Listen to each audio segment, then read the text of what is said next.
You know, it might sound a little crazy, but your kitchen is basically a secret science lab.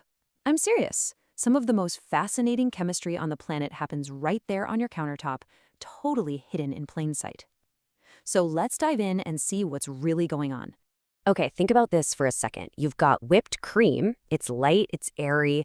Then you have a rich, smooth gravy. And then a wobbly, firm jelly. What in the world could those three possibly have in common? It's a pretty tasty puzzle, and we're going to solve it right now. All right, let's start peeling back the layers on this culinary mystery. I mean, on the surface, they're practically opposites, right? One's a foam, another's this thick liquid, and the third is, well, it's a semi-solid. They have totally different textures, different tastes, different uses. You would never, ever guess they were related. Ah, but that's where the science sneaks in. See, underneath those very different appearances, they are all built on the exact same powerful principle. There's this hidden architect that's secretly controlling how they look, how they feel, and how they behave. And that hidden architect? It has a name. It's called a colloid. This one single concept is the key that unlocks the science behind so many of our favorite foods. So, what exactly is a colloid? Well, think of it as a very special kind of mixture. You've got these tiny particles of one thing that are just floating perfectly and evenly inside of another. And here's the kicker: they never, ever settle out. They just hang there suspended, creating this perfectly stable mix. To really get a handle on colloids, it helps to see where they fit. Now, we all know what a solution is, right? Like salt mixed in water. The salt particles are so tiny, they just disappear. It's totally transparent. Then, on the other end of the spectrum, you've got a suspension, like muddy water. The particles are big, and eventually they all sink to the bottom. Well, colloids are the magic right in the middle. Their particles aren't small enough to dissolve, but they're not big enough to sink. They just stay put, which is often why colloids look cloudy or opaque, just like a glass of milk. And this is where it gets really cool. Colloids aren't just one thing. They're a whole family. When you mix a liquid into another liquid, you get what's called an emulsion, like mayonnaise. A solid mixed into a liquid, that's a sol, which is what gravy is. Trap a liquid inside a solid structure, bam, you've got a gel, like jelly or cheese. And when you whip gas into a liquid, you get a foam, like whipped cream. They are literally everywhere in our food. So how do they do it? How do these particles just defy gravity and create all these incredible textures? Well, turns out colloids have a few superpowers up their sleeves. Their first superpower is something called Brownian motion. And honestly, this is the real secret to why they're so stable. Just picture a microscopic mosh pit. The tiny molecules of whatever the colloid particles are in, like water, are constantly zipping around and bumping into them. This creates this random, chaotic dance that knocks the colloid particles all over the place. And that constant jostling is what keeps them suspended forever. They never get a chance to settle down.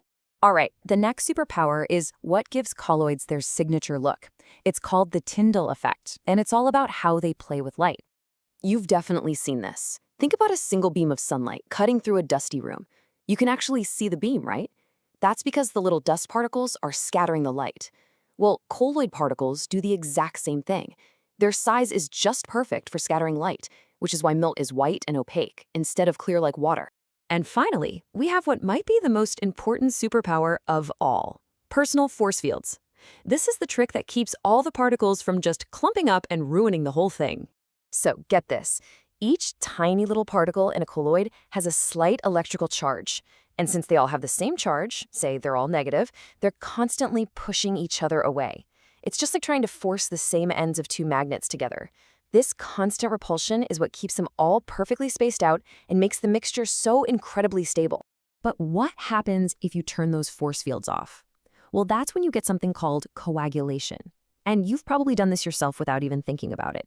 When you add something like lemon juice or vinegar to milk, you're adding an electrolyte. This neutralizes those electrical charges, and suddenly that repulsion just stops. The particles are now free to stick together, they clump up, and the colloid breaks down. That's literally how you make cheese, by curdling the milk. Okay, so we've gone through the what and the how. Now for the most important question. Why does any of this actually matter when you sit down for a meal? It matters because colloids are the absolute masters of texture. They're what create that amazing creaminess in a sauce or the lightness of a mousse. They build the very structures of gels and foams from the ground up. And they're the only reason your salad dressing doesn't immediately separate into a greasy layer of oil and vinegar. Honestly, without colloids, our food would be, well, it would be pretty bland, unstable, and a whole lot less fun to eat. And that brings us right back to our original mystery. Now that we understand the secret science of colloids, we can finally crack the case. Think about mayonnaise, that smooth, rich, creamy texture. That's because it's an emulsion, a colloid, of tiny oil droplets that are perfectly suspended in lemon juice. And what about the light as air magic of whipped cream?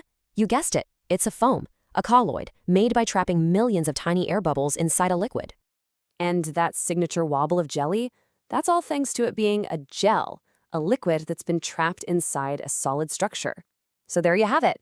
Whipped cream is a foam, jelly is a gel, and that delicious gravy we started with, that's a sol. 3 completely different foods, 3 unique textures, all united by the amazing science of colloids. So the next time you're cooking, or even just eating, take a closer look. That sauce, that slice of bread, that scoop of ice cream, you're not just looking at food anymore.